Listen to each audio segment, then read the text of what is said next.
आज ये बेटा लास्ट क्लास में अगर आपको याद हो तो बेटा हमने अभी तक आपके साथ क्या करा था। बेटा मैंने आपको सबसे पहले, अगर आपको याद हो, पब्लिक फाइनेंस में,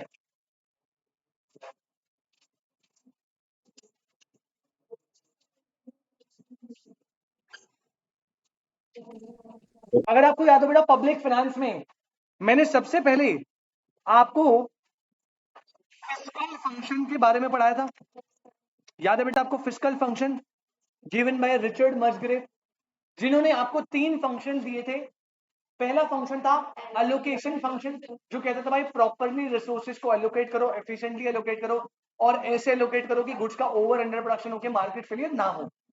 सेकंड जो आपका फंक्शन है दैट इज रीडिस्ट्रीब्यूशन फंक्शन, जो बिलीव करता था इक्विटी में कि आप टैक्सेस लो रिच पीपल से और पुअर पीपल को सब्सिडी दो ताकि इक्विटी मेंटेन हो पाए। और थर्ड फंक्शन था स्टेबलाइजेशन फंक्शन, जो कहता था कि गवर्नमेंट को इकोनॉमी में स्टेबिलिटी मेंटेन करनी चाहिए, मतलब जब रिसेशन आएगा तो उसे एक्सपेंशनरी फिस्कल पॉलिसी बनानी चाहिए और जब एक्सपेंशन आएगा तो उसे कॉन्ट्रैक्शनरी फिस्कल पॉलिसी बनानी चाहिए। तो बेटा हमने सबसे पहले फिस्कल फंक्शंस देखे थे इसमें। अच्छा, उसके बाद हम गए थे सेकेंड यूनिट में, और सेकेंड यूनिट में हमने क्या पढ़ा बेटा, मार्केट फेलियर क्या होता है। और इसके बाद मैंने आपको बताया कि मार्केट फेलियर होने के रीजंस क्या होते हैं। याद है आपको मार्केट फेलियर के रीजन, मेजॉरिटी जो रीजन होते हैं वो कितने थे बेटा, 4। याद है आपको 4 रीजन। सबसे पहला रीजन जो था वो था क्या, मार्केट या मोनोपोली पावर। मैंने बताया मार्केट या मोनोपोली बेसिकली क्या करती है बेटा, वो क्या करती है, उसके पास एक पावर होती है जिसमें वो अपनी कॉस्ट से ज्यादा रेवेन्यू चार्ज करती है और वो लॉन्ग रन में सुपर नॉर्मल प्रॉफिट कमाती है। सर उसके लिए वो जानबूझ के आउटपुट क्या प्रोड्यूस करती है, कम, ताकि वो प्राइस क्या चार्ज कर पाए, हायर।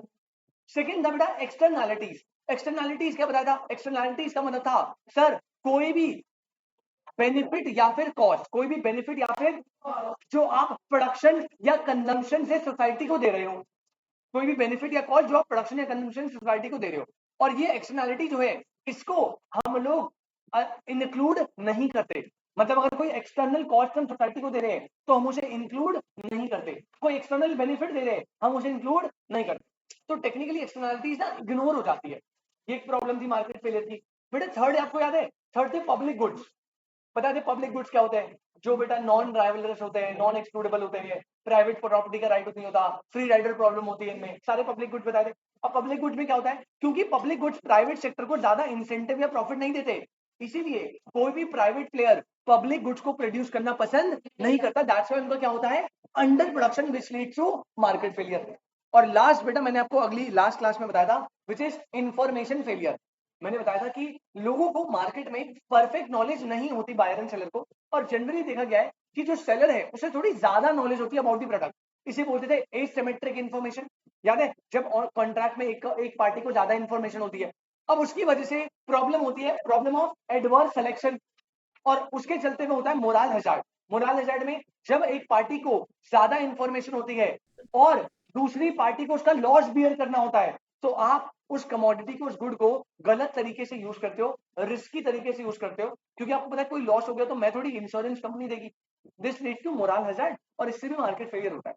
तो हमने ना मार्केट फेलियर के बारे में सब कुछ पढ़ लिया। अब जो हमारा इस चैप्टर का, सेकंड चैप्टर का लास्ट टॉपिक बचा है बेटा, ये टॉपिक है government intervention to correct market failure. Heading है government intervention to correct market failure. बहुत ध्यान से समझना, ठीक है, ये मार्केट फेलियर वाले चैप्टर के अंदर ही है। अब हमने जितने भी रीजन देखे थे मार्केट फेलियर होने के, हम देखेंगे कि गवर्नमेंट कैसे इंटरवीन करके उसे करेक्ट करता है। हमने ये क्या क्या गवर्नमेंट के काम क्या क्या है कि वो मार्केट फेलियर को कैसे प्रोटेक्ट कर सकता है, कैसे ठीक करता है। अब जैसे सारे जो प्रॉब्लम है ना उनको ठीक करना है। जैसे एक एक एग्जांपल दूं तो सबसे पहले पहला रीजन क्या था मार्केट फेलियर का, सर ये चेयर फ्री है। हाँ, पहला रीजन क्या था मार्केट फेलियर का, मोनोपोली पावर। बेटा गवर्नमेंट पता है कैसे ठीक करती है, मेजर बता रहा हूं, गवर्नमेंट इकोनॉमी में मोनोपोली क्रिएट ही नहीं होने देती। गवर्नमेंट इकोनॉमी में मोनोपोली क्रिएट, और अगर कोई मोनोपोली क्रिएट हो गई तो उसे नेशनलाइज कर लेगी, मतलब गवर्नमेंट अपने अंडर ले लेगी, ताकि कोई बंदा जानबूझ के प्रॉफिट कमाने के लिए अंडर प्रोडक्शन ना करे। सेकंड बेटा आपको कहते हैं एक्सटर्नैलिटीज, इंडस्ट्रियल वाले लोग प्रोडक्शन करते हुए पॉल्यूशन वॉल्यूशन करते हैं, है ना। अब उसको रोकने के लिए गवर्नमेंट पता क्या लगाएगी, पॉल्यूशन टैक्स लगा देगी, जिससे एक्सटर्नल कॉस्ट जो है वो बढ़ जाएगी और लोग प्रोडक्शन क्या करेंगे, कम। वो कहेंगे यार ज्यादा प्रोडक्शन करेंगे तो ज्यादा पॉल्यूशन होगा, उसकी वजह से हमें टैक्स क्या देना पड़ेगा, ज्यादा। तो ऐसी ही चीज करेंगे। अच्छा थर्ड था पब्लिक गुड्स के केस में होता है, तो उसमें गवर्नमेंट पता क्या कर सकती है, गवर्नमेंट डायरेक्टली खुद ही पब्लिक गुड को प्रोड्यूस कर सकती है। प्राइवेट प्लेयर तो नहीं कर रहा ना, अंडर प्रोडक्शन करेगा, तो गवर्नमेंट जानबूझ के खुद ही डायरेक्टली पब्लिक गुड्स को प्रोड्यूस कर ले। या फिर और फोर्थ रीजन क्या था मार्केट फेलियर का, इंफॉर्मेशन फेलियर। तो बेटा सरकार अपनी कैंपेन्स लगाती है, लोगों को ज्यादा से ज्यादा जागरूक करती है, इंफॉर्मेशन देती है, ताकि इंफॉर्मेशन फेलियर से मार्केट फेलियर ना हो। समझ आ रही है। तो इस टॉपिक में हमें यही देखना है कि मार्केट फेलियर को ठीक करने के लिए गवर्नमेंट क्या क्या करती है। ठीक है, अब आराम से देखो समझो। सबसे पहला पॉइंट है, मार्केट पावर को सरकार क्या करती है, मिनिमाइज। पहला मार्केट पावर की वजह से मार्केट फेलियर होता था, तो पहला पॉइंट है मार्केट फेलियर, मार्केट पावर को, मोनोपोली पावर को मिनिमाइज करना है। अब देखो होता क्या है, अब होता क्या है बेटा, आपको याद है ना मोनोपोली के केस में, पहले बता रहा हूं मोनोपोली पावर होता क्या था। मैंने बताया था कि मोनोपोली के केस में ये लोग एवरेज रेवेन्यू ज्यादा चार्ज करते हैं एवरेज कॉस्ट से, है ना। और इनको लॉन्ग रन में क्या होता है, सुपर नॉर्मल या फिर एबनॉर्मल प्रॉफिट। और इसी को बोलते थे मार्केट या मोनोपोली पावर, कि इनके पास ये पावर होती है कि प्राइस को क्या चार्ज कर सकते हैं, ज्यादा। और इसके चलते क्योंकि इन्हें प्राइस ज्यादा चार्ज करना होता है, तो ये जो आउटपुट है वो जानबूझ के क्या करते हैं, कम बनाते हैं। ऐसा करते हैं ना मोनोपोली। तो अब गवर्नमेंट को ना इस मोनोपोली पावर को क्या करना है, मिनिमाइज करना है। अब देखो बेटा पहले हम इसको पढ़ते हैं क्या होता है। कह रहे market power contribute to inefficiency because it tends to restrict output. Output क्या बनाते हैं लोग, कम, विच रिजल्ट इन, जान के आउटपुट कम बनाएंगे ताकि प्राइसेस क्या चार्ज कर पाए, higher. This lead to dead weight losses. मतलब इनको डेड वेट लॉसेस के मतलब मार्केट फेलियर करने का मेन रीजन है, प्राइस ज्यादा चार्ज करेंगे, आउटपुट को रिस्ट्रिक्ट करेंगे। ठीक है। अच्छा because of the social cost impose on monopoly, अब गवर्नमेंट इंटरवीन करेगी इस पे। गवर्नमेंट कैसे इंटरवीन करेगी, गवर्नमेंट स्टैब्लिश करेगी क्या, rules and regulations design to promote competition and prohibit actions that are likely to restrain competition. बेटा सरकार क्या करेगी, मोनोपोली क्रिएट ना हो, इसीलिए सरकार जो कंपटीशन है इसे प्रमोट करेगी। सरकार ऐसे रूल्स एंड रेगुलेशन लाएगी जिससे कंपटीशन क्या हो, ज्यादा से ज्यादा। और वो कोई भी एक्टिविटी जिससे कंपटीशन रिस्ट्रिक्ट हो रहा है उसे क्या करेगी, रिमूव। अब जो पुराने बच्चे होंगे वो बहुत जल्दी कनेक्ट करेंगे। बेटा आपने बीसीके में एक पढ़ा था, competition commission of India, CCI. Sir ये क्या होता है बेटा, कंपटीशन कमीशन ऑफ इंडिया क्या होता है ना, ये एक एक्ट है, लॉ है, कंपटीशन एक्ट। अब इसमें कमीशन बनाइए, कंपटीशन कमीशन। इस कमीशन का काम पता है क्या होता है, अब जैसे मानो फ्लिपकार्ट और अमेजॉन ये ई कॉमर्स के दो अकेले प्लेयर हैं जो मार्केट डोमिनेट करते हैं। अब अगर कल के दिन for example Sneha ji Flipkart Amazon दोनों मिल गए और इन्होंने आपस में मर्जर कर लिया, तो बेटा मार्केट में तो कोई कॉम्पिटिटर ही नहीं बचेगा। और जब ये मिल गए तो मोनोपोली बन जाएगी, जिसकी वजह से ये प्राइजेस क्या चार्ज कर सकते हैं। तो कंपटीशन कमीशन आता है और कहता है फ्लिपकार्ट अमेजॉन आप दोनों मर्जर कर ही नहीं सकते। कंपटीशन कमीशन का काम होता था कि जब भी आप कोई मर्जर करोगे ना तो चेक करना कि क्या वो मर्जर मोनोपोली क्रिएट करने की इंटेंशन से तो नहीं है। अगर ऐसा है तो वो मर्जर क्रिएट होने नहीं देगा। तो वही वो कह रहा है कि ना गवर्नमेंट क्या कर सकती है इसमें, मोनोपोली पावर को कंट्रोल करने के लिए गवर्नमेंट रूल्स एंड रेगुलेशन बनाएगी। क्या बनाएगी, रूल्स एंड, ऐसे रूल्स एंड रेगुलेशन जो कंपटीशन को क्या करेंगे, प्रमोट और प्रोहिबिट करेंगे कोई भी ऐसा एक्शन जो कंपटीशन को क्या कर रहा है, रिस्ट्रिक्ट। समझ आया बेटा। जैसे मैंने एग्जांपल दे दिया। अब ये लेजिस्लेशन, ये जो लॉज होते हैं ना, ये डिफर करते हैं कंट्री टू कंट्री। जैसे इंडिया का लॉ क्या है, कंपटीशन एक्ट 2002 जो मर्जर होने के से रोकता है लोगों को ताकि मोनोपोली क्रिएट ना हो। ऐसे ही बेटा यूएसए में वन मार्कर में आ सकता है कि कंपटीशन एक्ट का सब्स्टिट्यूट क्या है यूएसए में, तो बेटा उसे बोलते हैं एंटी ट्रस्ट लॉज। जैसे इंडिया में कंपटीशन एक्ट है ना, वैसे यूएसए में क्या है, एंटी ट्रस्ट लॉ। कोई भी दो कंपनी मिलकर मोनोपोली क्रिएट कर रही है अगर, तो ये एंटी ट्रस्ट लॉ यूएसए में उसे ऐसा नहीं करने देगा। अब देखो मैंने बताया था गवर्नमेंट इंटरवेंशन लेती है। अब हम देखना है कि गवर्नमेंट इंटरवेंशन क्या लेती है। अब देखो बेटा, मोनोपोली पावर करने के लिए गवर्नमेंट क्या क्या रूल एंड रेगुलेशन बना सकती है, ध्यान सुनना। पहला बेटा, वो मार्केट को क्या कर सकती है, लिबरलाइजेशन। जैसे एग्जांपल देता हूं, क्या आपको याद है, आपने पढ़ा था 1951 में इकोनॉमी। तो बेटा 1951 में ना, मैं आपको नॉलेज दे रहा हूं, 1951 में आप गवर्नमेंट ने जो एनर्जी सेक्टर था ना, एनर्जी सेक्टर, इसको कंप्लीट गवर्नमेंट में डाला हुआ था। किस में डाला हुआ था, कि भैया गवर्नमेंट के अलावा कोई आ ही नहीं सकता। लेकिन इससे दिखा यार, गवर्नमेंट को लगा कि गड़बड़ हो रही है यार, काम सही से चल नहीं पा रहा, मजा नहीं आ रहा। तो 1991 में याद है आपको एलपीजी पॉलिसी आई थी, एलपीजी। उसमें ना लिबरलाइजेशन के अंदर सरकार ने पता है क्या करा, सरकार ने एनर्जी सेक्टर में एंट्री करना क्या कर दिया, मतलब अब कोई प्राइवेट प्लेयर भी यहां पे एंटर, तो अगर कोई मोनोपोली बना रहा होगा तो अब नहीं बना पाएगा, क्योंकि अब प्राइवेट प्लेयर कोई भी आके एंटर कर सकता है। तो पहला, मोनोपोली पावर को रिस्ट्रिक्ट करने के लिए सरकार क्या कर सकती है, लिबरलाइजेशन, क्यों सेक्टर में फ्रीडम दे दिया, जिसको लगाने लगा लो। तो मोनोपोली क्रिएट नहीं हो पाएगी, और मोनोपोली क्रिएट नहीं हो पाएगी तो मोनोपोली पावर कैसे होगी, जिसकी वजह से मार्केट फेलियर नहीं होगा। सेकंड रीजन है बेटा, सेकंड पॉइंट है, भैया कंट्रोल करो किसको, mergers and acquisition if there is market कम। जैसे मैंने एग्जांपल दिया किसका, अमेजॉन प्लस। अगर आज अमेजॉन और फ्लिपकार्ट आ गए और उन्होंने बोला कि भैया हम तो एक ही इंडस्ट्री बनाएंगे, एक ही मार्केट बनाएंगे, और एक कंपनी से हमारा इंटेंशन हम ज्यादा प्राइस चार्ज करवाएंगे, तो बेटा ऐसे मर्जर और एक्विजिशन को सरकार को क्या करना पड़ेगा, कंट्रोल करना पड़ेगा, ताकि मोनोपोली क्रिएट ना हो और मार्केट फेलियर ना हो। सिंपल सिंपल पॉइंट है। पॉइंट नंबर 3 कह रहे हैं, पेट्रोइज टू कंज्यूमर्स एसोसिएशन, कह रहे कंज्यूमर के हित में कानून बनाइए। अगर कंज्यूमर से कोई ज्यादा प्राइस चार्ज कर रहा है ना, तो ऐसे आप उसके अगेंस्ट जाइए। गवर्नमेंट को ऐसी पॉलिसी बनानी चाहिए कि भाई अगर कंज्यूमर को कोई गुड मिल रहा है और उस गुड की जितनी औकात है उससे ज्यादा आप प्राइस पे करवा रहे हो उससे, तो ऐसे कानून बनेंगे जिससे कंज्यूमर को सपोर्ट मिलेगा। जैसे कंज्यूमर कोर्ट नहीं होता, जिसे आपने सुना होगा कि कोई जैसे अभी बहुत सारी ऐसे ब्रांड्स है जो पेपर बैग के लिए चार्ज कर रहे थे।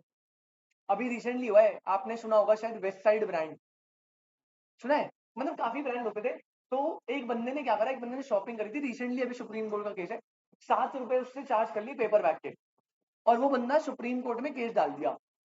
पहले पहले कंज्यूमर कोर्ट में डला था, फिर सुप्रीम कोर्ट तक चला गया था केस।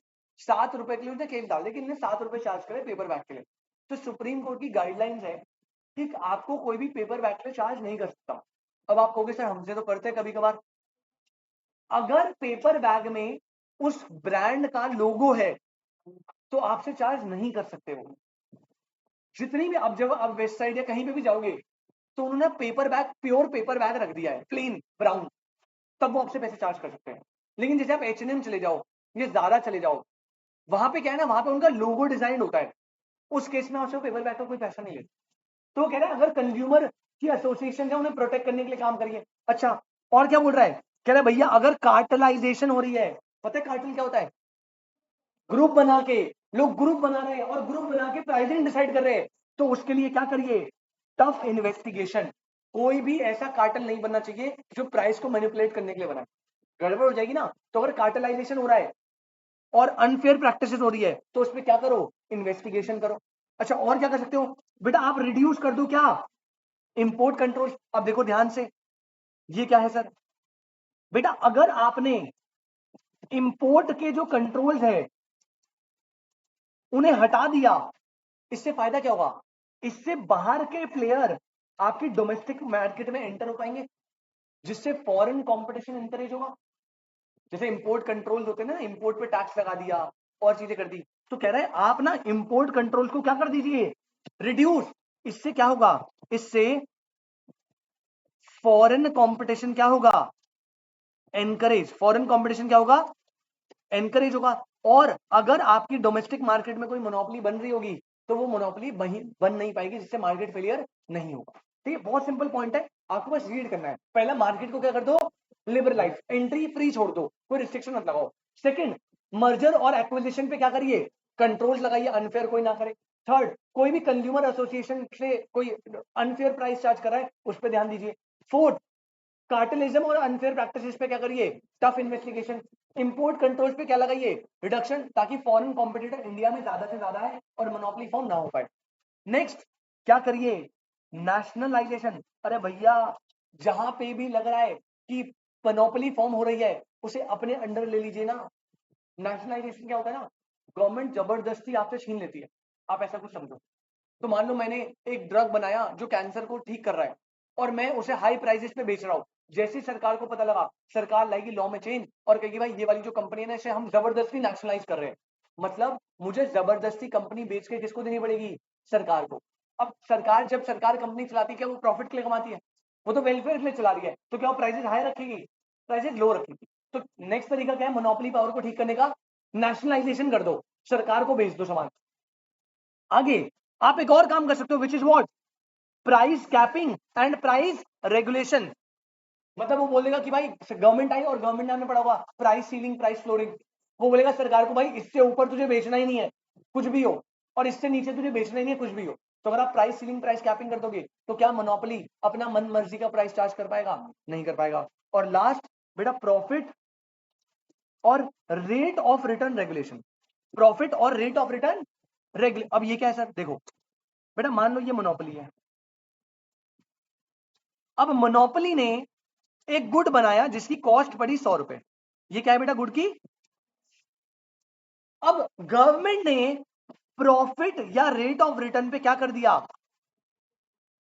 सरकार ने क्लियर बोल दिया सुन ले भाई, मैक्सिमम प्रॉफिट जो कमाएगा ना उसको हम फिक्स कर रहे हैं 20%। प्रॉफिट को रेगुलेट कर दिया, 20% ज्यादा प्रॉफिट कमा ही नहीं सकते। मतलब कॉस्ट 100 है तो प्रॉफिट कितना होगा, यानी प्राइस मैक्सिमम कितना चार्ज कर सकते हो आप, 120।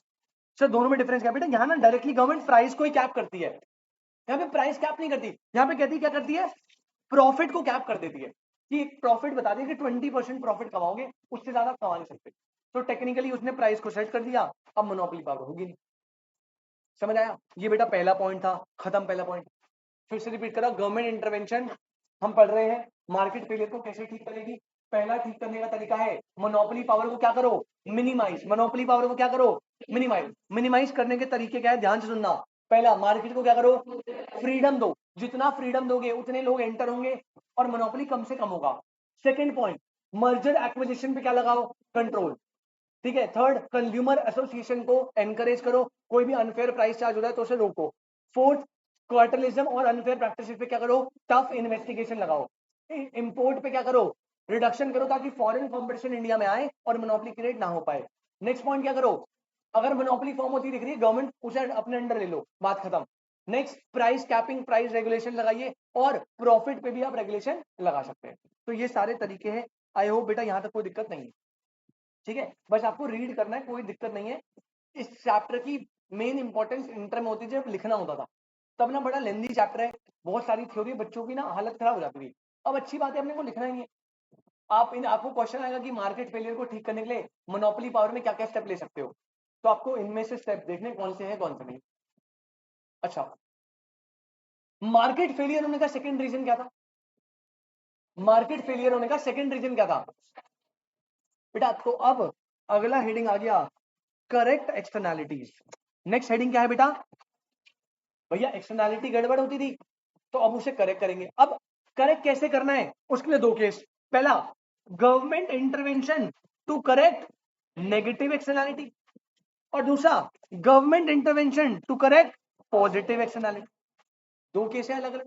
अब ध्यान से सुनना, पहले मैं अपने तरीके से समझा रहा हूं। एक बात बताओ,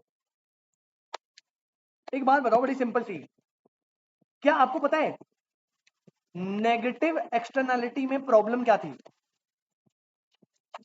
नेगेटिव एक्सटर्नैलिटीज में प्रॉब्लम, मार्केट फेलियर होता क्यों था नेगेटिव एक्सटर्नैलिटीज, क्योंकि एक्सटर्नल कॉस्ट इंक्लूड नहीं करते थे। सर मतलब बेटा, मतलब ये नेगेटिव एक्सटर्नैलिटी में आपके प्रोडक्शन और कंजम्पशन से किसी थर्ड पार्टी को, नेगेटिव है ना, थर्ड पार्टी को क्या पहुंचेगी, एक एक्सटर्नल कॉस्ट। क्या पहुंचेगी, एक एक्सटर्नल। जैसे मैं इंडस्ट्री में प्रोडक्शन कर रहा हूं और मैं एयर और वाटर पोल्यूशन कर रहा हूं, तो मेरे प्रोडक्शन करने से थर्ड पार्टी को एक्सटर्नल कॉस्ट नहीं लग रही, हेल्थ नुकसान होगी। या मैं सिगरेट पी रहा हूं पब्लिक प्लेस पे, तो मेरे कंजम्पशन करने से थर्ड पार्टी को एक्सटर्नल कॉस्ट लग रही है। अब प्रॉब्लम ये होती है एक्सटर्नलिटी के साथ कि हम इस एक्सटर्नल कॉस्ट को प्रोड्यूसर अपनी कॉस्ट में इंक्लूड नहीं करता, अपनी कॉस्ट में इंक्लूड नहीं करता, यानी आप इस कॉस्ट को क्या कर देते हो, इग्नोर कर देते हो। यही तो प्रॉब्लम है ना, आप इस कॉस्ट को इग्नोर करते हो, आपको कॉस्ट कम लगती है, जिसकी वजह से आप ऐसे हार्मफुल गुड्स का ओवर प्रोडक्शन करते हो, सिगरेट विगरेट का ओवर प्रोडक्शन करते हो। तो एक बात बताओ ना, इसको ठीक करने के लिए गोपाल मैं एक सिंपल सा स्टेप लेता हूं। अगर मैं इस कॉस्ट को, जिसे हम पहले इंक्लूड नहीं कर रहे, इसे मैंने इंटरनलाइज करवा दिया, तो अपने आप प्रोड्यूसर की कॉस्ट क्या हो जाएगी, और वो ऐसे हार्मफुल गुड्स की प्रोडक्शन क्या करेगा जिनकी वो पहले ओवर प्रोडक्शन करा। बात समझ आ रही है? तो नेगेटिव एक्सटर्नलिटी में होता क्या है कि आप एक्सटर्नल कॉस्ट को इंक्लूड नहीं करते, तो यार गवर्नमेंट को वो स्टेप लेने चाहिए जिससे वो एक्सटर्नल कॉस्ट को क्या कर पाए, इंटरनलाइज कर पाए। अगर आपने गवर्नमेंट को एक्सटर्नल कॉस्ट को इंटरनलाइज करवा दिया, तो एक्सटर्नलिटी की प्रॉब्लम अपने आप ठीक हो जाएगी। बात समझ आ रही है? तो मेरा पहला पॉइंट, अब देखो ये वाला तो मैं बाद में डील कराऊंगा, इसे अभी छोड़ दो, इसे अभी छोड़ दो बिल्कुल। अभी मेरा पहला फोकस किस पे है, government intervention to correct negative externality. अब बेटा ये करने के लिए सरकार के पास दो रास्ते, नेगेटिव एक्सटर्नलिटी बहुत ध्यान से समझना इंपॉर्टेंट है। नेगेटिव एक्सटर्नलिटी को ठीक करने के लिए सरकार के पास कितने रास्ते, दो रास्ते। एक होते हैं क्या, डायरेक्ट कंट्रोल्स, और एक होते हैं क्या, मार्केट बेस्ड पॉलिसी। तो आपको पेपर में याद रखना है, नेगेटिव एक्सटर्नलिटी को करेक्ट करने के कितने मेथड है, दो, डायरेक्ट कंट्रोल और मार्केट बेस्ड। डायरेक्ट कंट्रोल नाम से सरकार डायरेक्टली इन्वॉल्व होगा और कुछ कंट्रोल लगाएगा, कुछ कंट्रोल, क्या कंट्रोल देखेंगे। मार्केट बेस्ड पॉलिसी में पता क्या करता है, उन्हें डायरेक्ट कंट्रोल नहीं लगाता, इनडायरेक्टली प्राइस में चेंजेस करता है। तो क्या मतलब, अभी देखते हैं। पहले डायरेक्ट कंट्रोल आओ। पहली बात, एग्जाम के लिए मोस्ट इंपॉर्टेंट, डायरेक्ट कंट्रोल को हम प्यार से क्या बोलते हैं, command solution. These are also known as direct control, are also known as command solution. कह रहे डायरेक्ट कंट्रोल या command solution prohibit activities that create negative externality or require negative externality to be limited at a certain। Direct control में सरकार negative externalities के case में या तो prohibition लगा देता है, करना ही नहीं है, या फिर उसको कंट्रोल करने के लिए कुछ लिमिटेशन लगाता है। कैसे बेटा, आपको पता है ना, पोल्यूशन डिवाइस आता है, मैं एग्जांपल दे रहा हूं, क्या आता है, पोल्यूशन। अब सरकार क्या करेगी समझना, बहुत बहुत बढ़िया चीज बेटा, मान लीजिए ये एक इंडस्ट्री है और यहां पे इससे क्या हो रहा है, पोल्यूशन। अब प्रॉब्लम क्या है, प्रॉब्लम क्या है सुनो, ये यहां पे जो गुड़ बना रहा है, इस गुड़ की प्राइवेट कॉस्ट लगती है, प्राइवेट कॉस्ट। इस गुड़ को बनाने में जो डायरेक्ट कॉस्ट, मैंने बताया ना प्राइवेट कॉस्ट क्या होती है, प्राइवेट कॉस्ट में एक्सटर्नल कॉस्ट ऐड करते हैं, तो कौन सी कॉस्ट आती है, सोशल कॉस्ट। शो निकला बस इसका, चुप हो गई भाई, ये पढ़ लो रे। प्राइवेट कॉस्ट में एक्सटर्नल कॉस्ट ऐड करते हैं तो क्या आता है, सोशल। अब देखो, प्राइवेट कॉस्ट होती है जो इसको बनाने में लगा, इसके बनाने में लगे 100 रुपए।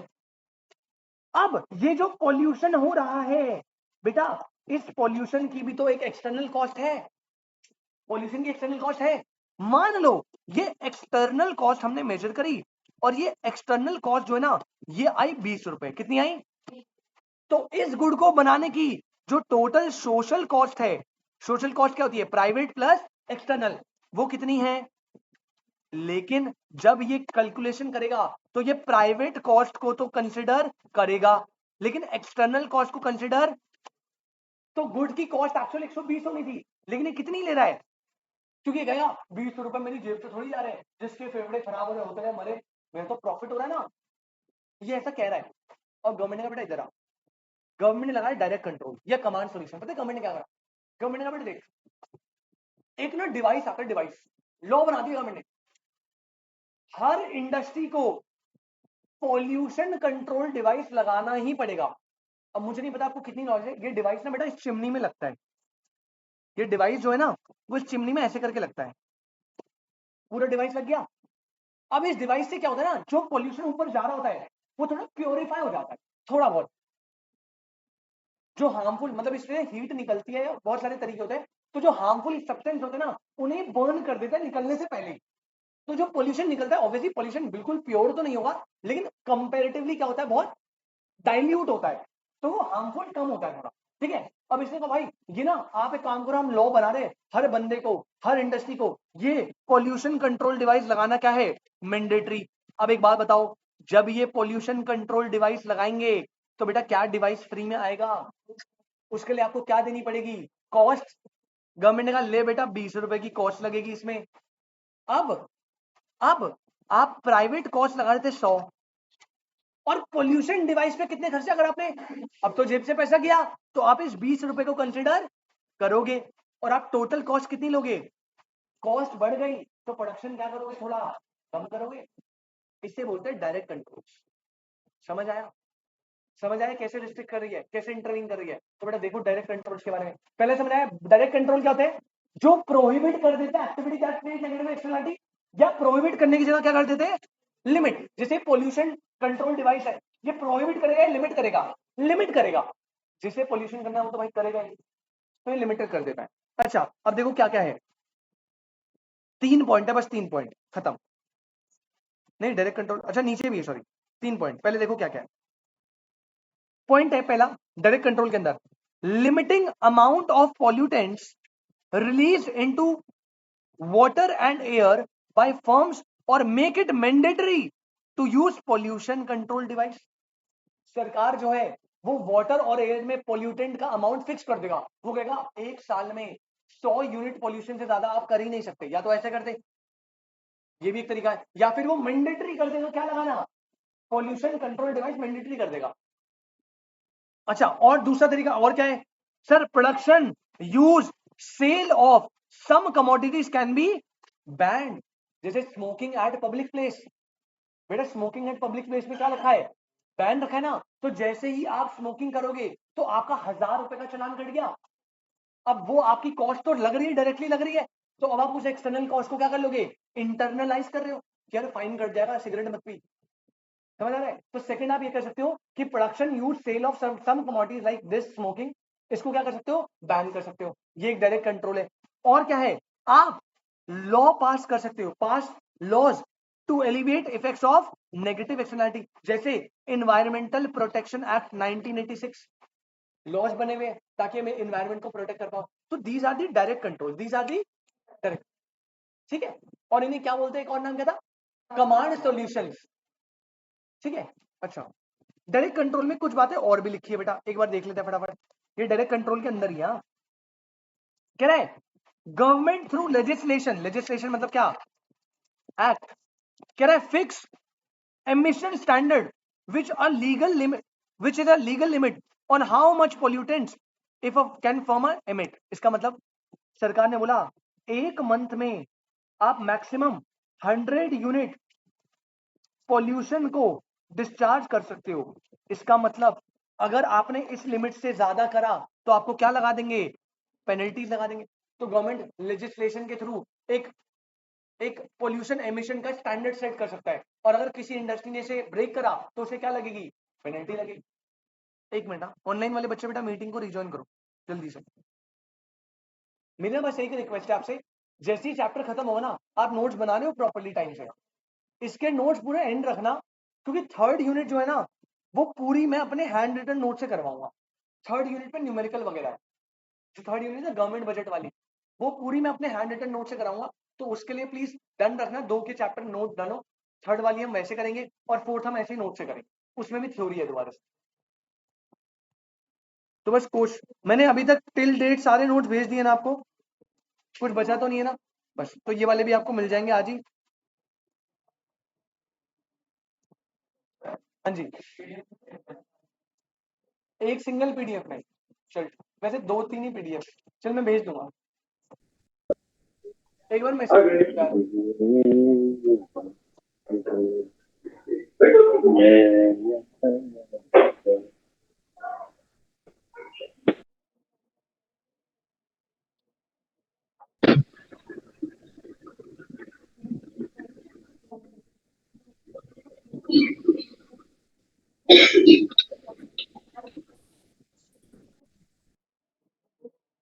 अच्छा डायरेक्ट कंट्रोल का सेकंड पॉइंट, आगे क्या बोल रहे हैं डायरेक्ट कंट्रोल में, कह रहे भाई देखो firm can install pollution amendment mechanism. This means additional expenditure जिसकी वजह से फर्म की एवरेज कॉस्ट क्या हो जाएगी, इंक्रीज। पॉल्यूशन कंट्रोल डिवाइस था ना बेटा, वैसे ही ये एक और डिवाइस होता है पॉल्यूशन अमेंडमेंट डिवाइस। ये बेसिकली जैसे मैंने बताया ना, इसमें से हीट निकलती है तो वो जो हार्मफुल केमिकल्स होते हैं उनको बर्न करके खत्म कर देते हैं, तो जो बाहर पॉल्यूशन निकलता है वो थोड़ा सा बेटर निकलता है, थोड़ा क्लीन निकलता है, तो फर्म वो भी इंस्टॉल करवा सकती है। एक तरीका ये है। अच्छा और क्या है डायरेक्ट कंट्रोल में, charge and emission fees on firms emission. मतलब जब आप पोल्यूशन डिस्चार्ज करोगे तो उस पर हमने फीस लगा दी, अब ज्यादा डिस्चार्ज करोगे तो फीस क्या, कम डिस्चार्ज तो फीस क्या, तो आप डिस्करेज इंकरेज कर रहे हो ना, तो पोल्यूशन ज्यादा करो। अब कोई ज्यादा कर रहा है तो उसकी एक्सटर्नल कॉस्ट ज्यादा इंटरलाइज करो ताकि वो प्रोडक्शन कम करे, ऐसे। और या फिर आप क्या कर सकते हो, form special bodies boards to specially address the problem of pollution, like pollution control board of India. ऐसी बॉडीज होती है। अब ये बॉडीज क्या करती है, बीच बीच में रेड कर देती है कहीं पे भी और सब चेक करती है कि क्या पोल्यूशन कंट्रोल, अब आपने लगा दिया और 5 साल बाद वो चल ही नहीं रहा, तो ये कंट्रोल बोर्ड आते हैं, रेड करते हैं, चेक करते हैं कि डिवाइसेस जितने भी हमने इन्हें लॉज बताए थे क्या ये फॉलो हो रहे हैं, क्या इनके लाइसेंस परमिट प्रॉपर है, क्या जितना ये पोल्यूशन कर रहे हैं उतनी उन्होंने फीस भी पे करी है नहीं करी है। तो ये सब चेक करने के लिए बोर्ड या कोई कमेटी स्टैब्लिश कर सकते हो, ठीक है। तो एक बार रिपीट करो, वापस आओ जल्दी, वापस आओ जल्दी। बेटा हमें एक्सटर्नैलिटी करेक्ट करनी है। एक्सटर्नैलिटी दो टाइप की होती है, तो पहले हम पढ़ रहे हैं government intervention to correct negative externality. Negative externality को करेक्ट करने के कितने तरीके, दो। सबसे पहला डायरेक्ट कंट्रोल और सेकंड क्या है, market based policies. Direct control में गवर्नमेंट डायरेक्टली इन्वॉल्व होती है और मार्केट बेस्ड में ना वो प्राइस से थोड़े मजे लेती है। अब डायरेक्ट कंट्रोल में क्या क्या तरीके, भाई मल्टीपल तरीके। सबसे पहला, वैसे हम ये वाले भी पढ़ लेंगे तो सही है। सबसे पहला, आप लेजिस्लेशन से ही लॉ बना के एमिशन स्टैंडर्ड कितना पोल्यूशन निकाल सकते हो उसे फिक्स कर लो। सेकंड, या फिर आप पोल्यूशन कंट्रोल डिवाइसेस या पोल्यूशन एविडेंट डिवाइसेस लगा सकते हो जिससे आपको एडिशनल कॉस्ट लेनी पड़ेगी, कॉस्ट बढ़ जाएगी। थर्ड, आप एक एमिशन फीस चार्ज कर सकते हो, पोल्यूशन ज्यादा करोगे तो फीस ज्यादा, कम तो कम। और लास्ट, आप पोल्यूशन कंट्रोल करने के कोई बॉडी या कमिटी स्टैब्लिश कर सकते हो जो सुपरविजन रखेगी कि सारे जो लेजिस्लेशन उसको फॉलो किया जा रहा है या नहीं, ठीक है। ये हो गया डायरेक्ट कंट्रोल। अब आते हैं अगले पॉइंट पे जो क्या है बेटा, मार्केट बेस्ड पॉलिसी। ये भी नेगेटिव एक्सटर्नैलिटी को करेक्ट करने का तरीका है, ठीक है। और इसमें हमें दो चीजें पढ़नी है, एक पोल्यूशन टैक्स, सरकार पोल्यूशन पे क्या लगाती है, टैक्स, और एक होती है परमिट्स। दोनों पढ़ेंगे। पहले देखो होता क्या है, ये मार्केट बेस्ड पॉलिसी क्या करिए, provide economic incentive to that self interest of market participants would achieve socially optimum solution. तुम्हें घंटा समझ में आया नहीं आया ना, अभी बताता हूं।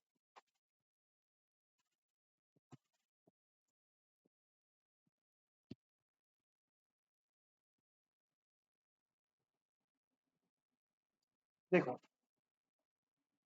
ये चार्ट बना रहा हूं, ध्यान से सुनना, अब समझ आ जाएगा।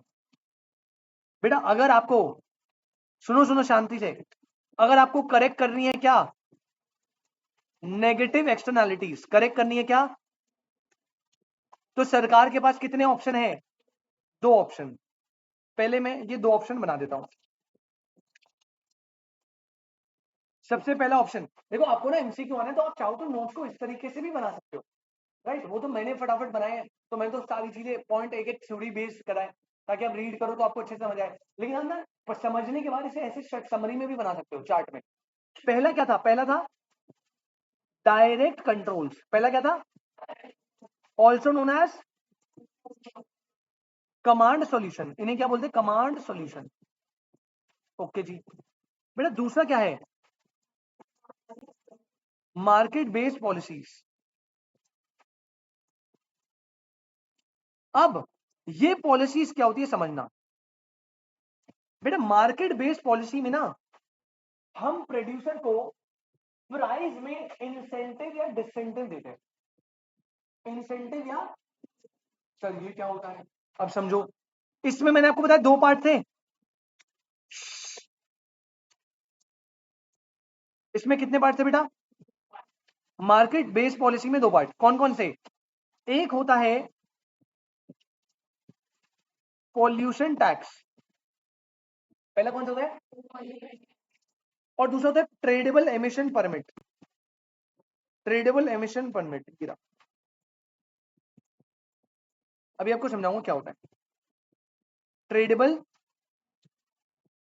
Emission permit. एमिशन मतलब बेटा पोल्यूशन को बोलते हैं। अब देखो इसमें क्या होता है, पहला तो सबसे सिंपल, ये तो बहुत सिंपल है, आपको अपने आप समझ आ जाएगा। पोल्यूशन टैक्स क्या होता है भाई, जब भी कंपनी कोई भी पोल्यूशन करेगी तो सरकार उस पर क्या लगा देगी, टैक्स। सर पहले भी तो डिवाइस बेटा, उन्होंने डिवाइस लगवा रही थी, टैक्स नहीं, डिवाइस लगवा रही थी। डिवाइस पे तो अलग से कॉस्ट लगी ना, गवर्नमेंट को थोड़ी मिलेगा। इस वाले में गवर्नमेंट डायरेक्ट ऐसे कंट्रोल लगाती है जिससे गवर्नमेंट के पास पैसा आए। ठीक है, गवर्नमेंट ने क्या लगाती है, पोल्यूशन टैक्स। अब देखना, अगर आप पोल्यूशन ज्यादा करोगे तो बेटा आपको टैक्स क्या पे करना पड़ेगा, ज्यादा। तो आपकी एक्सटर्नल कॉस्ट ज्यादा इंटरनलाइज हो जाएगी, ठीक हो जाएगा मामला। अगर आप पोल्यूशन कम करोगे तो बेटा टैक्स क्या लगेगा, इससे आप लोग एनकरेज होंगे कि आप पोल्यूशन क्या करो, कम। इसे बोलते हैं पोल्यूशन टैक्स। और ये दिया था पिगो ने, किसने, वो वाला पिगो नहीं, बिजनेस साइकिल वाला, ये दूसरा है। अबे नहीं, हाँ वो पिगोस कंप्यूटर था ना बिजनेस साइकिल में, पिगो ने दिया था ऑप्टिमिज्म पेसिमिज्म वाला, वो बंदा अलग है, ये बंदा अलग है। ठीक है, तभी ना इसे पिगो टैक्स बोलते हैं। क्या बोलते हैं, क्योंकि पिगो ने सबसे पहले पोल्यूशन टैक्स का कॉन्सेप्ट इंट्रोड्यूस करा था। अभी वहां लिखा हुआ है सब, पेपर में आता है, 1 मार्क एमसीक्यू, ध्यान रखना। अच्छा, ट्रेडेबल एमिशन परमिट क्या होता है बेटा, ये ना एमिशन परमिट, एमिशन मतलब पोल्यूशन, और पोल्यूशन करने का। अब ये परमिट ध्यान रखना इशू करती है गवर्नमेंट। कौन इशू करता है, अब ये परमिट इशू करना तो गवर्नमेंट के हाथ में है। तो गवर्नमेंट ना जितना चाहे उतना परमिट इशू करे, और उतना ही क्या होगा, पॉल्यूशन। मतलब इसमें अगर मान लो वो ऐसे एक पेज होता है, उसमें लिखा होता है कि मान लो आपके पास एक ट्रेडेबल एमिशन परमिट है, तो उसमें आपको बोल दिया कि आप ना 500 यूनिट्स का पोल्यूशन कर सकते हो। एक परमिट की वैल्यू मान लो 10 लाख है, और उसमें आप 500 यूनिट्स का क्या कर सकते हो, पोल्यूशन। तो एक कंपनी ने एक परमिट ले लिया, तो वो सिर्फ कितना पोल्यूशन कर सकती है, फिर मतलब उसके बाद बेटा, उसके बाद काम बंद कर दो, नहीं ले सकते। अच्छा, अच्छा ओके। तो अगर किसी कंपनी को ज्यादा पोल्यूशन करना है तो ट्रेडेबल एमिशन परमिट गवर्नमेंट से क्या परचेज करने पड़ेंगे, ज्यादा परचेज करो आप, तो टेक्निकली आपकी एक्सटर्नल कॉस्ट क्या हो जाएगी, इंटरनलाइज हो जाएगी। भाई खरीद ले 5 परमिट, 2,500 यूनिट तक का पोल्यूशन कर ले, और ज्यादा करना है 10 परमिट खरीद ले। लेकिन परमिट कितने इशू होंगे वो किसके हाथ में है, गवर्नमेंट, तो वो कहीं ना कहीं कंट्रोल कर सकती है। अच्छा दूसरी बात, सरकार ने मान लो 500 परमिट दे दिए, टोटल कितने परमिट दिए, 500 ट्रेडेबल एमिशन परमिट दे दिए। अब ये जो 500 परमिट है, ये हर बंदे ने खरीद लिए। मान लो एक कंपनी ए है, उसने खरीदे 10 परमिट, और एक कंपनी बी है, उसने खरीदी 7 परमिट। अब देखना कैसे वर्क करता है। इसने खरीदे 10 परमिट, यानी इसने 10 लाख का एक परमिट है, 10 परमिट है, 1 करोड़ रुपए गवर्नमेंट को दे दिया। पहली बात तो इंटरनलाइज हो गई, 1 करोड़ की इसकी एक्सटर्नल कॉस्ट लग गई पॉल्यूशन करने की। अब ये कर रहा है, और इसने ना सारे परमिट यूज कर लिए। मतलब एक परमिट में 500 यूनिट मिल रहा था ना मान लो, तो कितना कर दिया इसने 5000 यूनिट्स परमिट क्या कर दिए, यूज कर दिए। अभी प्रोडक्शन तो कर नहीं सकता, लेकिन करना नहीं, मुझे तो और प्रोडक्शन करनी है, तो गवर्नमेंट ने तो 500 इशू करे। अब ये ना ट्रेडेबल होते हैं नेचर में, मतलब अगर इसे और परमिट चाहिए तो या तो ये गवर्नमेंट से ज्यादा परचेज करे, या ये कंपनी बी से भी क्या कर सकता है, कंपनी बी को बोलेगा कि यार एक काम करना, 10 लाख का परमिट था, मुझे 12 लाख में दे दे, मैं तुमको 12 लाख दूंगा, मुझे दे दे। तो मान लो इसने 7 परमिट इसको सेल कर दिए। अब सुनना, क्योंकि कंपनी बी कोई पोल्यूशन नहीं कर रही, तो वो तो पोल्यूशन परमिट को सेल करके पैसा कमा सकती है। तो जो कंपनी पोल्यूशन नहीं कर रही उसे क्या मिलेगा, इंसेंटिव। इसके लिए तो अच्छा है ना, तो भाई पोल्यूशन करनी थी, 2 लाख का प्रॉफिट कमा लिया एक परमिट पे, तो वो बेच के पैसा कमा सकती है। और जो कंपनी एक्सेस पोल्यूशन कर रही है उसे खरीदना पड़ेगा परमिट्स को ज्यादा से ज्यादा, उससे क्या मिलेगा, डिसेंटिव। तो इसको एनकरेज कर रहे हैं, इसको डिस्करेज कर रहे हैं, और इसे क्या कर रहे हैं, एनकरेज। ये होता है ट्रेडेबल एमिशन परमिट। ये पॉल्यूशन करने का आपको एक राइट देता है, एक लिमिट देती है। ये कौन इशू करता है? तो गवर्नमेंट के हाथ में टोटल वो कैप कर देती है कि इतना पॉल्यूशन करना है, तो इससे ज्यादा परमिट इशू नहीं होंगे। अब अगर आपको परमिट चाहिए ज्यादा पॉल्यूशन का, तो या तो आपको गवर्नमेंट से ज्यादा खरीदना पड़ेगा, उससे भी एक्सटर्नल कॉस्ट इंटरलाइज हो जाएगी, या फिर आपको किसी अनदर फर्म से खरीदना पड़ेगा, उससे भी एक्सटर्नल कॉस्ट इंटरलाइज हो जाएगी। पॉइंट इज आपको पैसा देना पड़ेगा पॉल्यूशन करने का। समझ आया? तो ये दो तरीके हैं, या तो पॉल्यूशन टैक्स या फिर ट्रेडेबल एमिशन परमिट। इंटर में ना 4 नंबर का क्वेश्चन आता है, right a short note on tradable emission permit, बहुत इंपॉर्टेंट था। अब वो देखते हैं कैसे पूछेंगे। चलो भाई आ जाओ। पर मैंने जेन्युइनली चेक करा आपके में ना, अच्छी बात है कि आपके में ना लेवल नहीं है। अभी आपका कल नेशनल इनकम में टेस्ट है ना, मैंने अच्छे से अच्छे सारे के सारे स्कैनर मंगाए, सबके क्वेश्चन देख लिए। क्वेश्चन में ना लेवल वाला दम नहीं है। मैं सोच के एक्सपेक्टेशन ज्यादा रखी थी, बट जेन्युइनली बता रहा हूँ, क्वेश्चन में तुम देखना टेस्ट का सारे स्कैनर के क्वेश्चन है। अब पेपर तो बना ही नहीं आज तक उसका, तो पेपर से तो निकाल लेता, स्कैनर के निकाल लिए थे मैंने। तो मैंने दिए कल पेपर में देखना, आपने अगर ढंग से पढ़ा ना नेशनल इनकम, आप फोड़ दोगे उस पेपर में। कुछ है नहीं, मैंने इतने क्वेश्चन, मैंने अप्रोक्सीमेटली 1000-1100 क्वेश्चन देखे सारे, 1100 क्वेश्चन देखे, 4-5 स्कैनर निकाले थे मैंने। एक भी स्कैनर में लेवल के क्वेश्चन नहीं के, मतलब पेपर ठीक आएगा, कोई दिक्कत नहीं होगी। अच्छा चलो देखते हैं। अब बेटा मैं यहां पे बात करूं मार्केट बेस्ड पॉलिसीज की, यही आएगा, ठीक है ना? देखना ये क्या कह रहा है, focus on generation of a market price for, ये क्या करते हैं पॉल्यूशन के लिए आपसे क्या चार्ज कर लेते हैं, प्राइस, अचीव बाय, बेटा क्या लगाते हैं, या फिर सेटिंग प्राइस इनडायरेक्टली, या तो डायरेक्टली पॉल्यूशन टैक्स लगा दिया, या फिर indirectly bye crop and trade system. Sir ये क्या सिस्टम है बेटा, ट्रेडेबल एमिशन परमिट है ना, उसका दूसरा नाम होता है cap and trade system, tradable emission permit को बोलते हैं। ठीक है, कह रहे the key to internalise an externality is to ensure that those who create externality include them while making। तो भैया एक्सटर्नलिटी को इंटरनलाइज करने का मतलब क्या है कि जो बंदा उसे पॉल्यूशन वगैरह कर रहा है, क्या वो कॉस्ट में उसे कंसिडर कर रहा है, और ये कैसे कंसिडर करेगा, बाय डायरेक्टली वे। डायरेक्टली वे कौन सा है, और इनडायरेक्ट वे कौन सा है, ट्रेडेबल एमिशन परमिट, जिसका दूसरा नाम क्या है, क्रॉप एंड ट्रेड सिस्टम। ठीक है, अब देखो यहाँ पे ये लिखा है, सबसे पहले कौन सा आया, देखो बहुत इजी है, कुछ नहीं है, बस रीड करना है बेटा। पॉल्यूशन टैक्स डिपेंड करता है on the amount of pollution a firm, pollution ज्यादा तो पॉल्यूशन टैक्स ज्यादा, पॉल्यूशन कम तो पॉल्यूशन टैक्स। किसने दिया था, एसी पिगो ने इंट्रोड्यूस करा था, तभी से पिगोवियन टैक्सेस बोलते हैं। क्या बोलते हैं, A C Pigou was the first person to introduce pollution tax in the world, that's why say Pigovian taxes बोलते हैं। Externalities can not be alleviated by controlling contractual negotiation. Pigou ने पता क्या बोला कि ये भैया तुम उनके पास जाओगे, कहोगे डिवाइस लगाओ, ये लगाओ, वो लगाओ, कह रहा है कॉन्ट्रैक्चुअल नेगोशिएशन से नहीं होगा कुछ। अगर आप पहले जैसे हमने डायरेक्ट कंट्रोल में गए थे ना, कह रहे तुम कितना कर लोगे, क्या गवर्नमेंट के लिए पॉसिबल है हर एक इंडस्ट्री में इंडिविजुअल जाके जो डिवाइसेस है उन्हें चेक करना रेगुलर बेसिस पे। कह रहा भैया कॉन्ट्रैक्चुअल नेगोशिएशन से एक्सटर्नलिटी कंट्रोल नहीं होती। ये किसका मानना था, एसी पिगो का। कह रहे अगर आपको एक्सटर्नलिटी कंट्रोल करनी है, तो उसने बोला टैक्सेशन लगाना इज कंपलसरी। तो उन्होंने बोला कि भैया कॉन्ट्रैक्चुअल नेगोशिएशन, बातचीत करने से, डिवाइसेस चेक करने से काम नहीं चलेगा, आपको क्या इंट्रोड्यूस करना पड़ेगा, पॉल्यूशन टैक्स इंट्रोड्यूस करना पड़ेगा। ठीक है, these taxes by making the polluters pay seek to internalize the external cost into price of a product। और तो ये क्या है, जो पॉल्यूटेंट मेक, जो पॉल्यूट कर रहे हैं उनसे पे करवाएगा, और उनकी एक्सटर्नल कॉस्ट को क्या करवाएगा, इंटरनलाइज। लास्ट, टैक्स से क्या इंक्रीज हो जाती है बेटा, जिससे लोग आउटपुट क्या करेंगे, of goods which creates negative externality. ठीक है, तो जब टैक्सेस ज्यादा लगाओगे तो उनकी कॉस्ट बढ़ जाएगी, जिससे वो गंदे गुड्स क्या बनाएंगे, कम। बस ये था क्या, पॉल्यूशन टैक्सेस। पहले बताओ ये समझ आया। अब नेक्स्ट आओ ट्रेडेबल एमिशन परमिट। पहले ट्रेडेबल एमिशन परमिट क्या होता है, कह रहा है use of tradable emission permit limit emission also known as cap and trade. ऊपर बताया था cap and trade. Cap and trade क्यों बोलते थे, क्योंकि जो ट्रेडेबल एमिशन परमिट है वो कौन इशू करेगा, तो मैक्सिमम कितना पोल्यूशन कर सकते हो उसका कैप किसके हाथ में है।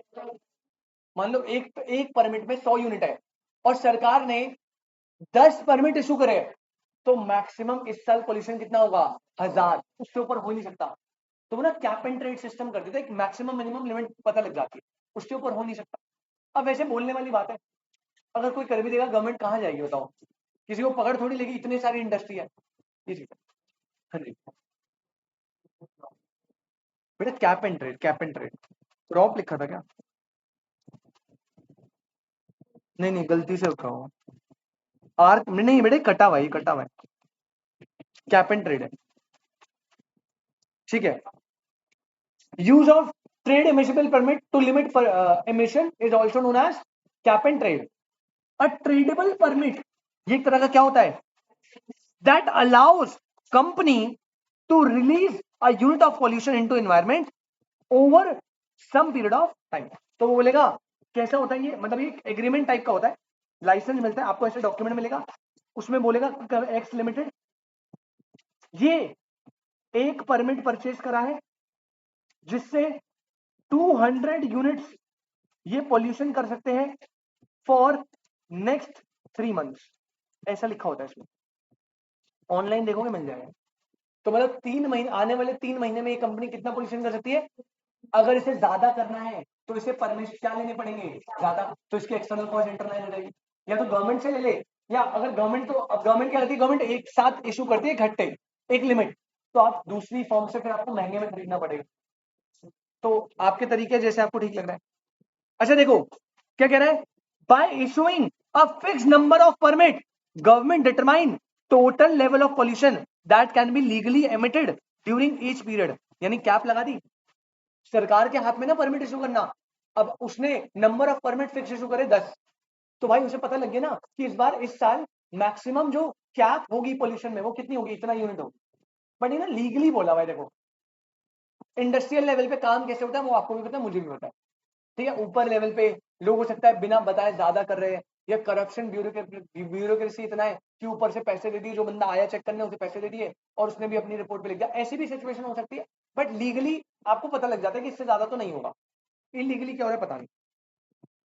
अब देखो हाई पोल्यूटर्स, जो इंडस्ट्री कैसा पोल्यूशन कर रही है उन्हें क्या बाय करना पड़ेगा, जिसकी वजह से कॉस्ट क्या हो जाएगी ज्यादा, और बेटा make less competitive and less, तो वो प्रोडक्शन क्या करेंगे कम करेंगे।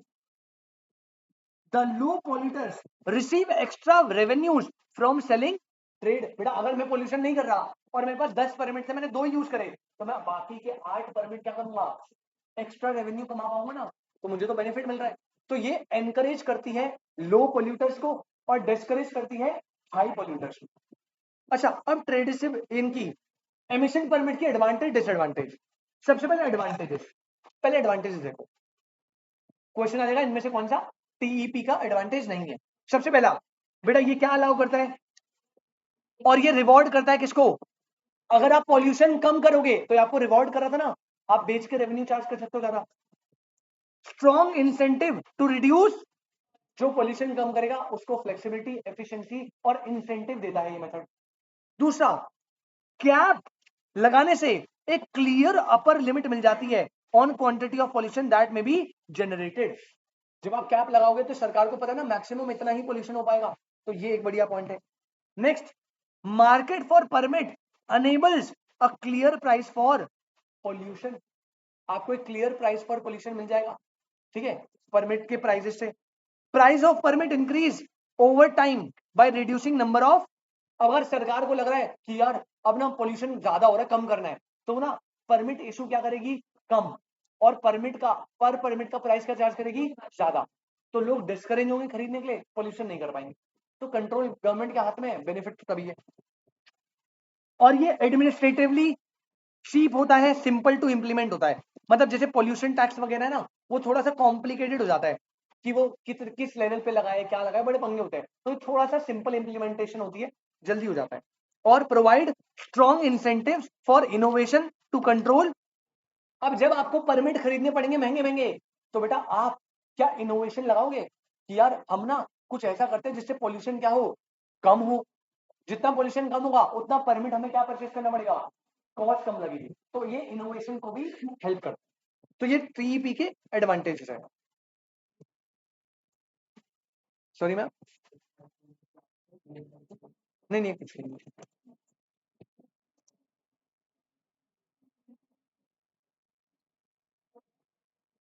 अच्छा, लास्ट आ जाओ डिसएडवांटेजेस।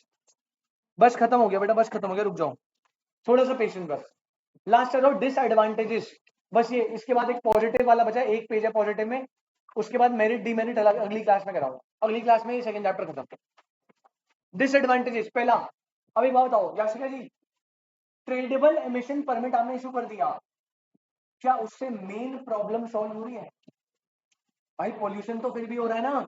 हाँ, ये है कि जिसको ज्यादा पॉल्यूशन करना है वो पैसा देगा ज्यादा, मतलब जेब से पैसा निकाल लोगे आप, बट जिसको पॉल्यूशन करना है वो तो पॉल्यूशन करेगा। तो पहला disadvantage is they do not in reality stop firms from polluting the environment होगा, don't solve the real problem. Real problem तो सॉल्व नहीं हो रही, पोल्यूशन तो अभी भी हो रहा है। और second, if demand for good is elastic, जैसे बेटा जनरली टोबैको, सिगरेट, इनकी डिमांड कैसी होती है? अबे भैया कोविड के टाइम पे लिकर के प्राइस बढ़े थे ना, टैक्सेस बढ़े थे, अब हमने पोल्यूशन टैक्स है, ट्रेडेबल एमिशन परमिट बढ़ा दिया, लेकिन जो वो गुड है, मान लो वो शराब बना रहा है, तो भैया वो तो कॉस्ट का बर्डन किस पे शिफ्ट कर देगा? कस्टमर पे। और कस्टमर के गुड के प्राइस क्या हो जाएंगे? ज्यादा। लेकिन गुड इनलास्टिक है तो क्या लोग डिमांड छोड़ेंगे? कोविड के टाइम पे जब टैक्सेस बढ़े थे, शराब के ठेके में लाइन डबल हो गई थी, लोग डर रहे थे कि दोबारा बंद ना हो जाए, डबल प्राइस में भी खरीद रहे थे, ब्लैक में खरीद रहे थे। तो डीमेरिट क्या है कि अगर डिमांड फॉर गुड इनलास्टिक है, तो जब टीपी परचेस हाई पे करेंगे, कॉस्ट बढ़ेगी, तो बेटा वो प्राइस क्या कर देंगे and shift the burden to, ये डीमेरिट। डीमेरिट तो ये बस, पहले बताओ इतना समझ आया? एक बार रिपीट करें दोबारा से, बस पेशेंस के साथ बेटा, बस खत्म हो गया, आ जाओ वापस से फटाफट। सबसे पहले मार्केट फेलियर होने के 4 रीजन थे, तो हम अब देख रहे हैं कि मार्केट फेलियर को ठीक कैसे करती है गवर्नमेंट इंटरवीन करके। सबसे पहला पॉइंट, वो मोनोपोली पावर को मिनिमाइज करेगी, वो कोशिश करेगी कि मोनोपोली क्रिएट ही ना हो पाए। अब सर कैसे करेगी? तो बेटा पॉइंट नंबर 1, मार्केट को क्या कर देगी? लिबरलाइज। मार्केट को क्या कर देगी? सेकंड, मर्जर एक्विजिशन पे क्या लगाएगी? ठीक है, कस्टमर कंज्यूमर एसोसिएशन को प्रोटेक्ट करेगी, कंज्यूमर एसोसिएशन से कोई भी अनफेयर प्राइस चार्ज ना हो ऐसा देखेगी। फोर्थ, कार्टल कार्टल फॉर्मेशन और अनफेयर प्रैक्टिस पे क्या करेगी? Tough investigation. इंपोर्ट्स पे क्या करेगी? रिडक्शन, ताकि फॉरेन कंपटीशन भी आए और मोनोपोली क्रिएट ना हो। नेक्स्ट क्या करेगी? जहां पे उसे लग रहा है मोनोपोली हो रही है, नेशनलाइज कर देगी। वो क्या कर सकती है? Price capping, price ceiling, flooring जो होता है, और प्रॉफिट रेट ऑफ रिटर्न्स को भी क्या कर सकती है? रेगुलेट। सेकंड मैंने बताया, गवर्नमेंट करेक्ट करती है एक्सटर्नैलिटी को। अब दो टाइप से, government intervention in case of negative, in case of positive. पहले इन केस ऑफ नेगेटिव आओ। नेगेटिव में कितने थे? 2, एक होते हैं डायरेक्ट कंट्रोल और एक होते हैं market based policies. Direct control are also known as command solution. इसमें गवर्नमेंट डायरेक्टली कंट्रोल करती है। सर कैसे? बेटा वो ना लेजिस्लेशन ला देगी जिसमें वो पॉल्यूशन करने की यूनिट्स को फिक्स कर सकती है, वो एनकरेज करेगी कि भैया पॉल्यूशन कंट्रोल डिवाइसेस लगाओ, जिससे एक्सटर्नल कॉस्ट इंटरलाइज हो जाएगी।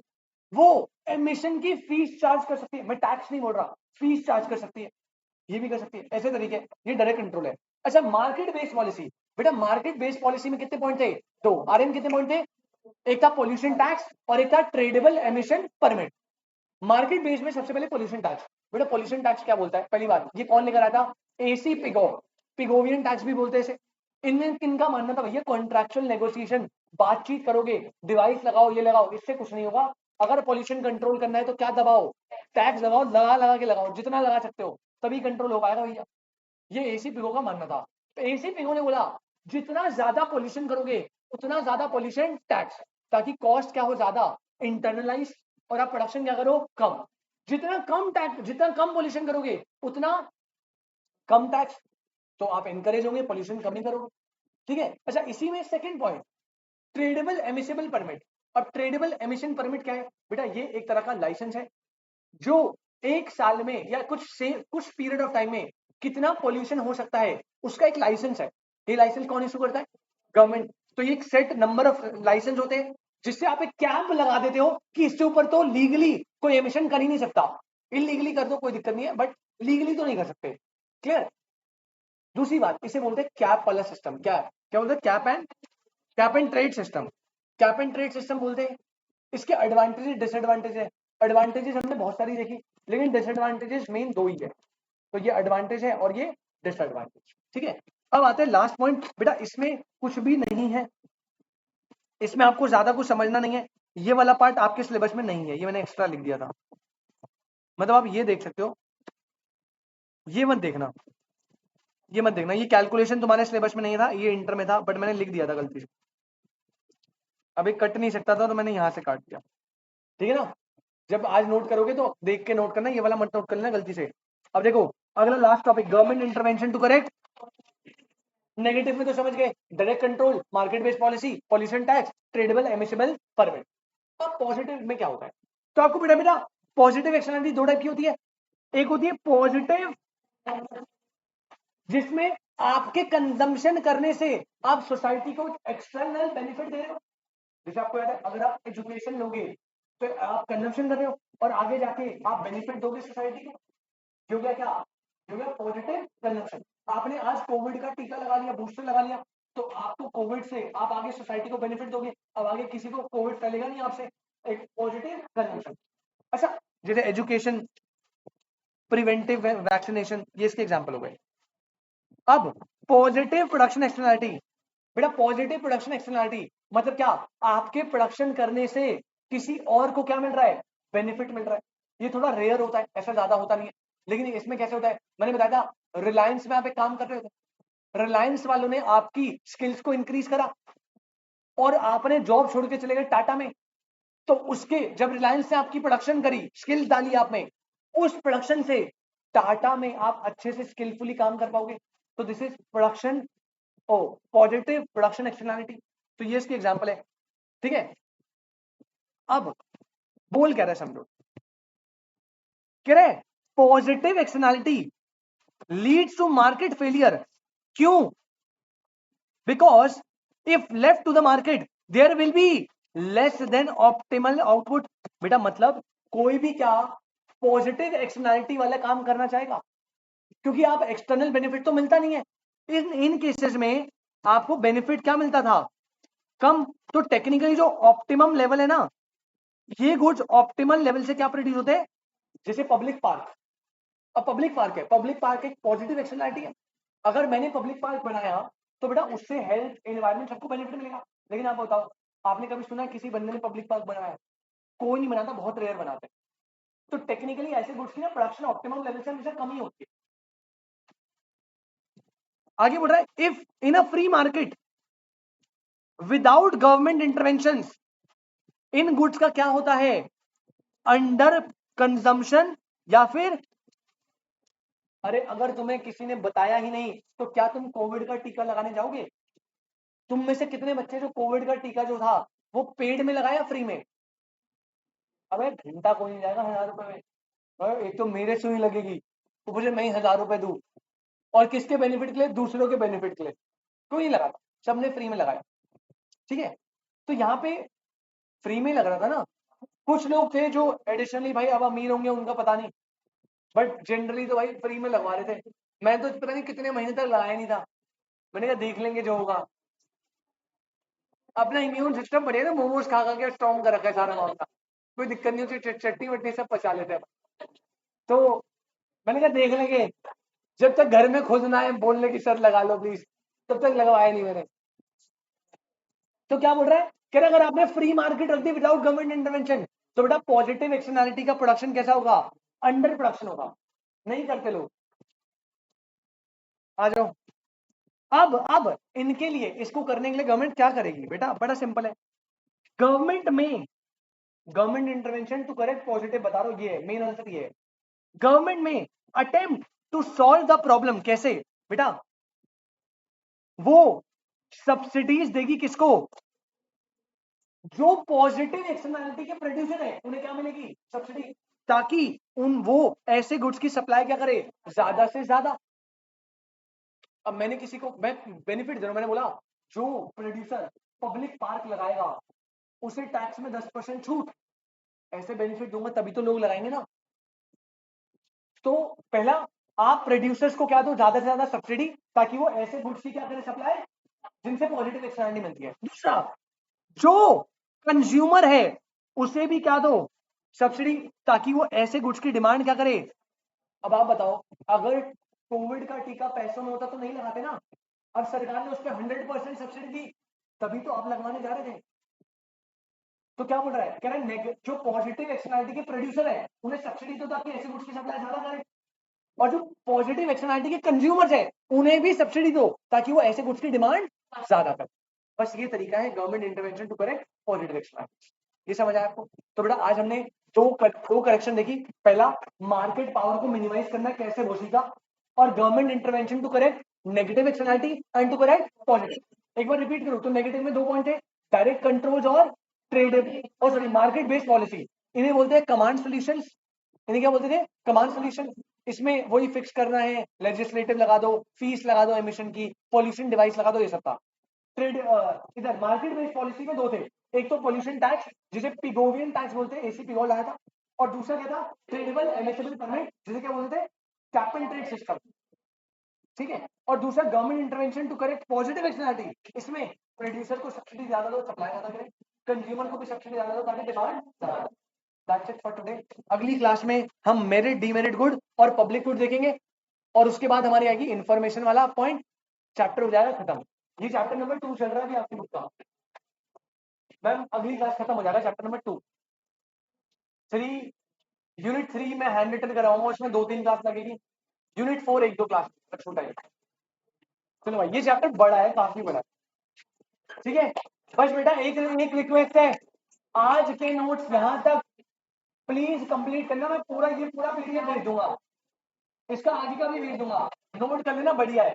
क्योंकि थर्ड यूनिट जब होगी ना तो हम हैंड रिटन करेंगे, फिर आपके नोट गड़बड़ा जाएंगे। National money value of goods and service produced by resident.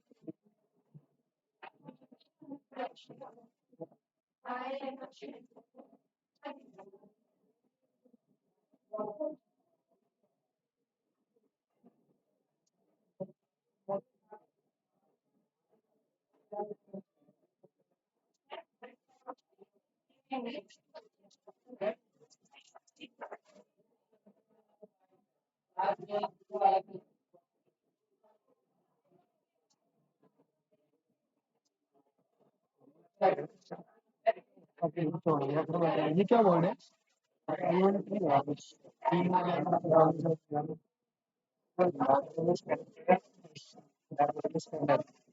Macro का स्कैनर हमें मेरे पास हार्ड कॉपी है स्कैनर, मैं तेरे को वो भेज दूंगा पीडीएफ, एक बार मैसेज डाल।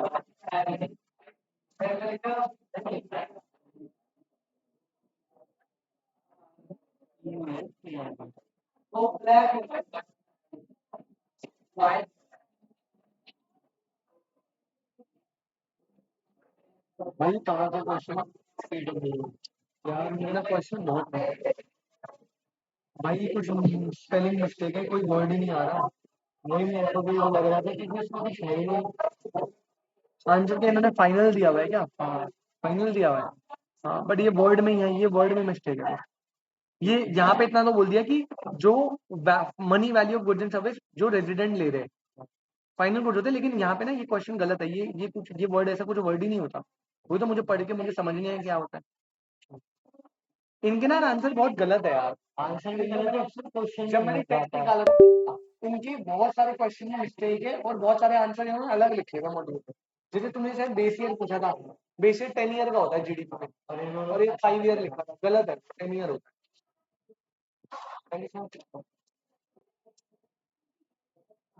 कल नेशनल इनकम का टेस्ट है, तुम नहीं दे रहे? शादी